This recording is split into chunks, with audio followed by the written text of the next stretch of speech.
time to play the music. It's time to light the lights.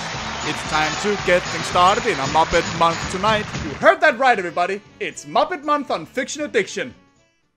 Which originally meant that I wanted there to be a Muppet-themed video every week of this month, but then my Dragon Ball Super video was late, and then I didn't have time to make a video for last week, so now there's only gonna be 2 videos, and that defeats the entire purpose because it's only in the second half of the month, and oh my god, I'm the worst YouTuber ever! And today, we're looking at what for a while looked like it might be the last Muppet movie ever made, and that is Muppets from Space. Ah, Muppets, how I adore them. The Muppet Show is fantastic, silly fun that introduced me to so many great old songs and actors, and the movies never seem to fail to put a smile on my face. Or, well, most of them. Because with a franchise as big as this, not everything can strike gold. For every Muppet movie, Muppets Take Manhattan, or Muppet Christmas Carol, there's going to be another that doesn't quite match up. And sometimes there are even some people would rather ignore completely. One of these is 1999's Muppets from Space, where Gonzo starts to ponder where he comes from and what, if anything, he actually is. But it seems a little harsh to me to just want to outright ignore any Muppet movie, so let's watch it and see what all the hubbub is about, huh? Yeah, I think we should. You know what? It's time to get things started. Why don't you get things started? Okay, you know what? That's not nearly as funny when it's actually happening to you. But, anyway, here we go!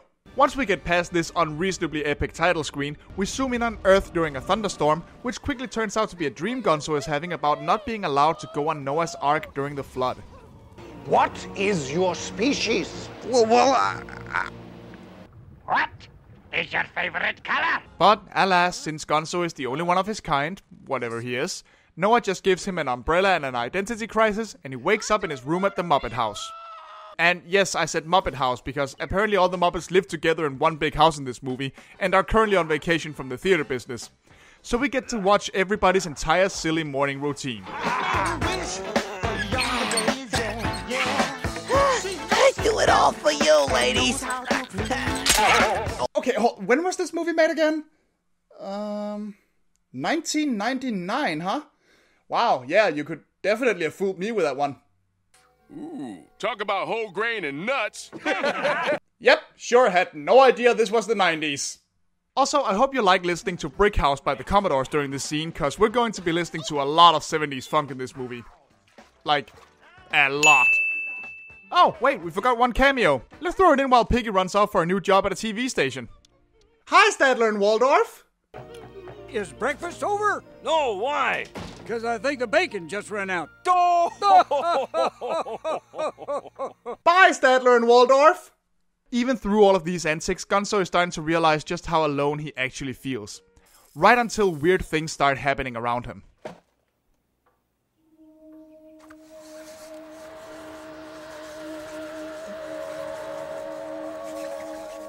Watch the sky? Being bizarre, even by Muppet standards, not even Rizzo believes Gonzo when he tells him about this. But once Rizzo leaves... Are you there? Oh, for the love of... You know, you wait 1 minute before you answer a text and people just go crazy. We then cut to Cobnet, a military base dedicated to alien research, cleverly disguised as a cement factory. Here we meet its leader Edgar and his assistant Bobo the Bear, who is informing his boss, General Luft, that they have picked up strange activity all over the world. Are You There? Has appeared all over the world. Now, we've been lucky enough to capture these instances on film. The Pyramid at Giza. Stonehenge. This could be vandalism, a practical joke. Oh, now you see that. What? You think somebody carved 15-foot tall letters into a pyramid and moved Stonehenge as a practical joke? How the hell are you the general of anything? Edgar even shows him that all the various activity they've spotted clearly forms a spiral on a globe, but then the general still brushes him off. I hired you to find me an alien. And you bring me doctored photos at a spiral. Okay, yeah, I'll give you that. The photos could be doctored, but could we, I don't know, turn on the fucking news or something? And, you know, maybe check for international panic and outrage? Anybody? The news? No? Nobody? Alright then. Back at Muppet Manor, I guess, Gonzo spends the whole day and night watching the skies, hoping to see some kind of sign, and gets hit by lightning in the process, which sends him on a spirit quest drug trip? What? At least that's what the funk music is telling me.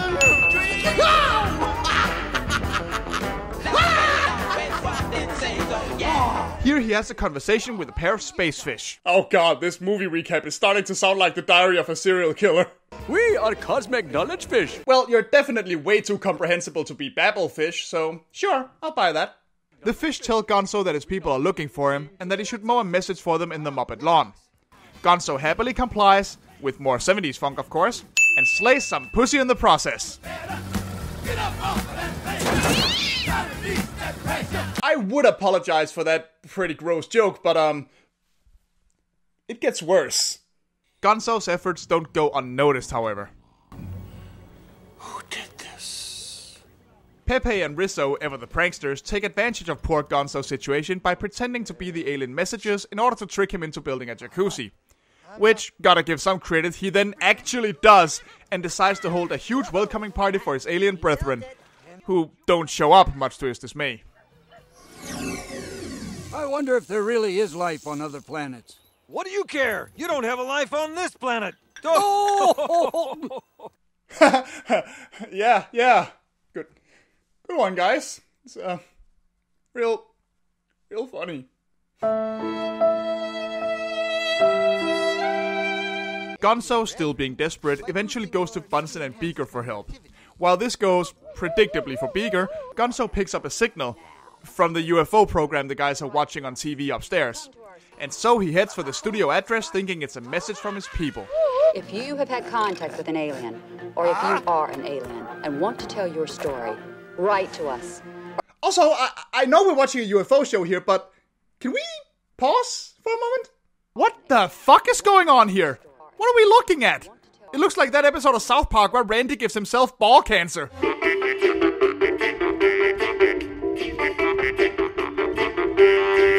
At the TV station, we find out that Piggy is actually just an intern on the UFO show, unlike what she claimed. But when the host, Shelley Snipes, doesn't show up, she gets a chance to be anchor. And immediately gets hit by stage fright. 5, 4, 3, 2.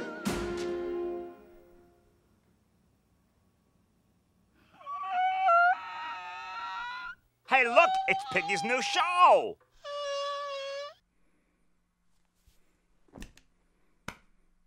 The seasoned professional theater actress gets crippling stage fright. Okay, yes, TV is a fairly different job, I know. I've worked at a TV station, I've operated a teleprompter, but... Really? I know it's a gag, but come on, man. Even in the Muppets, the gag has to make some sense for the character. It's not like Piggy isn't used to having, and is always trying to have, all eyes on her. She delights in attention. What the hell is this? Of course, Gonzo then arrives on stage delivering his I am here message on TV, which naturally Edgar sees. As does Kermit, who hurries to the studio to pick Gonzo up. As the show's director tries to make Gonzo a new star, Piggy tries to become the new anchor, and Kermit tries to bring Gonzo home, a pair of agents claiming to be from the Society for the Prevention of Cruelty to Aliens appear, and manage to convince Gonzo to go with them, with Rizzo tagging along. Smelling a chance to ride his fame, Piggy blackmails the director to make her anchor if she can get Gonzo's story, and she hurries to retrieve him from the agents, who she quickly realizes aren't as friendly as they seem. So cue the Miss Piggy fight scene. Platinum belt With an unlimited line of credit. I like this party. Tough guy! Tough guy! Piggy eventually defeats the guy with a nut punch, and after a little bit of rope play, and only the cruelest of gods know what else off screen, she gets all the info she needs out of him. She hurries back to the Muppet house to let everyone know that Gonzo has been kidnapped, and they set out to rescue him. And of course, in order to do so, they use Bunsen and Beaker to perform the obligatory James Bond equipment parody. And so, armed with a door in a jar, an invisibility spray rubber ducky, and some mind mists, which is basically just brainwashing perfume, they go off on their mission. Edgar, meanwhile, is very excited to finally have an alien in his base. I think before you answer that question, you better be real clear on the final destination of that finger. Yeah, man, Gonzo's only been around for, what, like 23 years at this point? So he's way too young for those exams.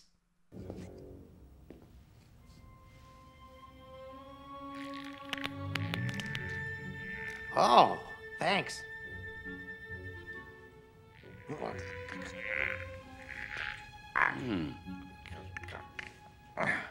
Okay, you know what? Just go for the ass, dude. I'm pretty sure he's used to that.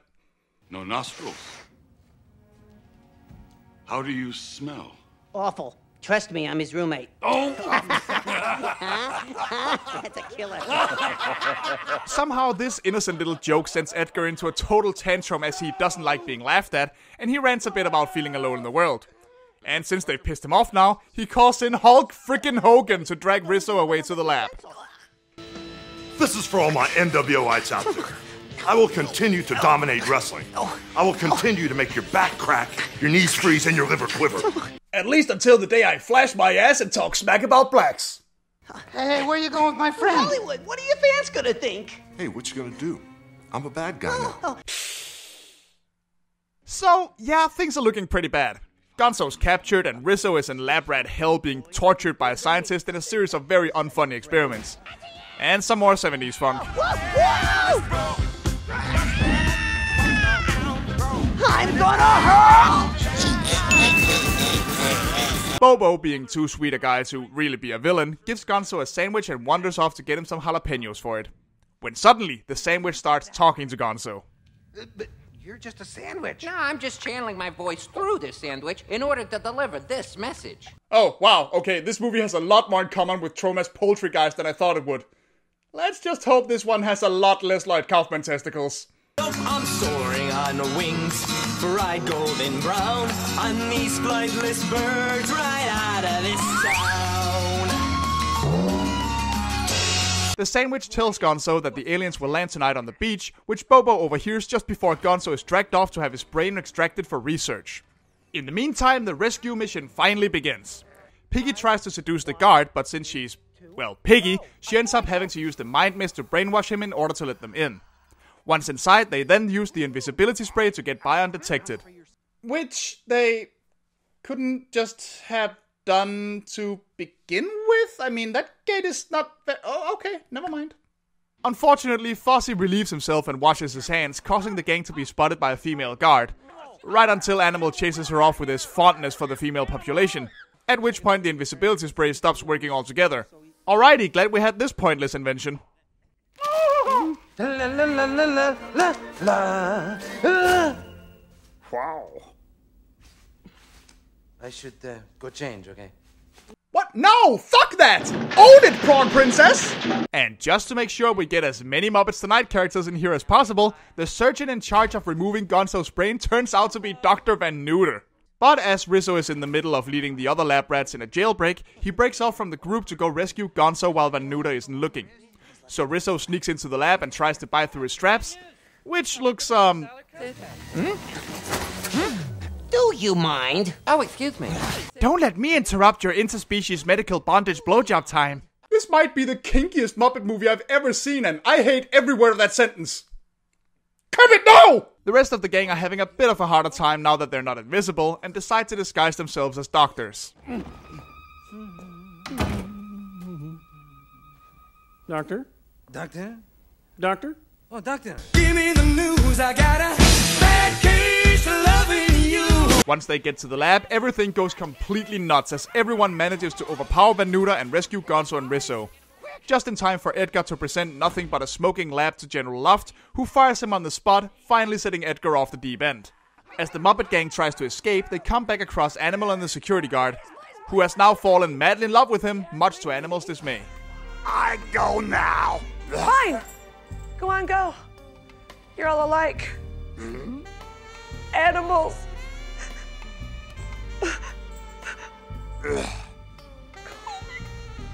With the way this film is playing out, I'm betting it's the color that got her interested. They throw their bad CGI in a jar at a nearby wall, allowing Pepe to go through a small door to unlock a bigger one so everyone can make it out of the facility. Keep going, everybody! Don't look back! Run! And away from the funk music, with a still brainwashed security guard none the wiser. Bye-bye, nice man. But the movie isn't over yet, as Gonzo still needs to get to the beach in order to meet his family. And Kermit, who has been a bit on the fence about this identity crisis of Gonzo's while the rest have largely just ignored it, lets him know he has their support in one of the movie's sweeter moments. It doesn't matter what we believe. I mean, if you believe that you need to go and meet your alien brothers, then I say we're going to the beach. Right, guys? To the beach, okay? To the beach! Great! That's right, gang! Let's all go feed Gonzo's possible delusions! Yay! Either way, everyone goes to the beach, including the tons of maniacal alien fans that had been crowding the Muppets house since Gonzo's TV stunt, as well as Piggy's camera crew. And of course, Edgar manages to squeeze the beach meeting out of Bobo as well, and arms himself with a really big gun, as he calls it, to finally settle the score. While waiting for the alien landing at the beach, we squeeze in some more cameos from other Muppet characters, some more 70s funk, as well as a cameo from Dawson's Creek? Too bad Dawson isn't here for this. Yeah, tell me about it. This whole situation's like something out of one of his sci-fi movies. Oh, but this is a Muppet movie. It's much more realistic and romantic, okay? Right. No, don't give in to his charms or you'll be up a whole other creek! Even Van Neuter is there. Apparently he's a good guy now and friends with the lab rats. Okay. And of course, Miss Piggy has a little run-in with the former anchor of the UFO show as well. What am I doing? You are about to give me your job and get everyone here a cup of coffee. Oh, yes, of course. Right away. Oh. I love this stuff. Remember, kids, brainwashing people to get what you want is totally okay. Night rolls around and finally Gonzo seems to give up and tries to send everyone home. But just then, a small device lands on the beach and produces a beam of light that calls upon the real alien mothership. Shoot it! Shoot it!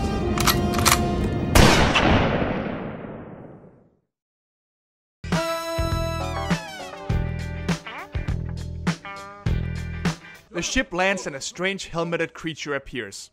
He tells Gonzo that he was lost to them long ago and that he and his people have spent ages trying to find him again. We know of but one way to express our happiness at having found you. Go ahead. Take a wild guess what this one way could possibly be.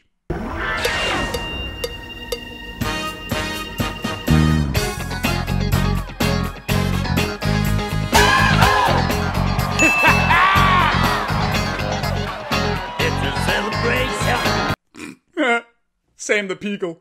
So yeah, even for the Muppets, this is a completely pointless musical number in a movie that decidedly isn't a musical like all the other Muppet movies, and it brings everything to a screeching halt for a minute or two. Although I will admit, the fact that their ritual for welcoming him back among them consists of shooting him out of a cannon is a pretty cute touch. Or it would be if it wasn't set to another funk song. Do what you wanna do. But we have one final plot point to wrap up as Edgar appears wielding his gun, threatening to kill Rizzo. When the gun fails to fire, as it turns out Bobo sabotaged it, the aliens all laugh at Edgar, sending him into another tantrum, which just makes the aliens laugh even harder, and decide to make him their ambassador due to his comic instincts and bring him with them to their own planet, which he happily accepts. And just like that, the guy who tried to kill one of our main characters twice gets everything he ever wanted with absolutely zero consequences. Hey, remember the last time somebody pulled a gun on the Muppets and it was used to make a statement about human greed while also mercilessly parodying the bad guy turns good because people are nice to him trope that this movie pathetically succumbs to? Yeah, me neither. Well, it's time to say goodbye. No! No! There will be no tears today! Go away! Go away, you soul-crushing monster! Yeah, no, this is nowhere near as sad as that scene. Because as you have no doubt guessed, Gonzo realizes that Earth is his true home no matter his heritage, and he decides to stay. Yeah, it's a cliché, but come on man, this is the Muppets. And besides, the fact that the aliens went through all this trouble to find him and respect his decision when he wants to stay is actually very sweet. And you know what? So is this. Yes! Oh boy. Goodbye! So yeah, that's Muppets from Space, the movie that almost killed the Muppets as a movie franchise. And, well, it's not great. But it's not that bad either. The choice of having practically every scene set to 70s funk music, especially in a franchise famous for its musical numbers, utterly baffles me, but that's not really the main problem here. It's more that the story and humor just sort of falls flat. I mean, think of it this way. When the Muppets focus on story, they usually go all in on the emotional aspect. But when they know the story is a bit weaker, they just go completely wacky. And usually that balance works for them, but here, none of it hits home. And it's not because of the contemporary humor and dated jokes. The Muppets were never strangers to that stuff. It's all just sort of lifeless, which is odd for such wacky characters. There's a good chuckle to be had in places, but never the same level of delightful silliness the gang usually delivers. And Gonzo's story, as much as I like the core idea, is just resolved too simply and too conveniently. From what I've read, the original idea was that Gonzo wasn't actually an alien, but simply believed himself to be one because some real aliens looked up to him like some great figure. And couldn't we have reached that the Earth is my home point a lot better that way without sacrificing Gonzo's uniqueness? I just feel like that would make Gonzo reaching the conclusion that while he may be the only one of his kind out there, that doesn't mean he's alone, feel much stronger, but maybe it's just me. As it stands, Muppets from Space is hardly the atrocity that some people would have you believe, but it's not very good either, and there are definitely better ways to get your Muppet fix. So, with that said, I'll see you next time on the Muppet Month!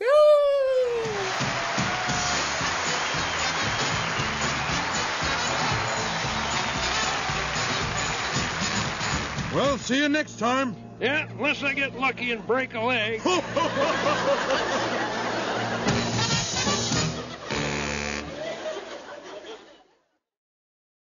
Look, Kermit, I'm sorry I threw you those times, but it's all for the video, right? It's all for show business. I mean, you understand, right? Right? Oh! Fuck!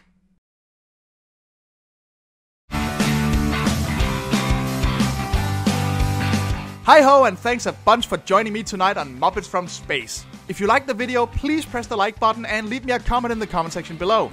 Maybe about some of your own favorite Muppet movies or moments. I'd like to thank John Aljets, Keith McRae, Warren Miller, and my other patrons for their support. It is so flattering, you guys. Thank you so much.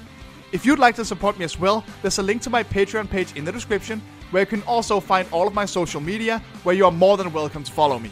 And if you want to see more of my antics, including more Muppet silliness, don't forget to press the subscribe button, as well as the bell, because YouTube apparently doesn't know what subscription means, for more reviews, top 10s, and other good stuff in the future. See you then, everybody!